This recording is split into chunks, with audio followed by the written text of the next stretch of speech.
Monica Monica அவ்வளோ நல்லா ஜாலியாக சிரிக்கிறீங்க. எங்கே வந்துருக்கீங்க? எங்கே வந்துருக்கீங்க? மாலுக்கு வந்துருக்கீங்க. மாலுக்கு வந்துட்டு ஹோட்டலுக்கு வந்துருக்கீங்க. என்ன சாப்பிட போகிறீங்க? அப்புறம் தோசையா? சரி, முதல்ல தோசை சாப்பிட்றீங்களா? தோசை சாப்பிட்டு அதுக்கப்புறம் என்ன வேறு என்ன கேளுங்க, வாங்கி தரேன். தோசை ஆர்டர் பண்ணட்டுமா? ஆர்டர் பண்ணிட்டா?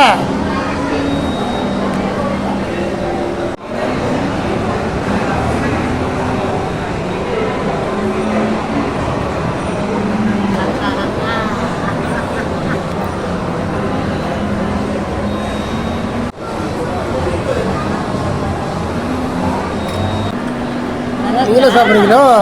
நல்லா இருக்கா?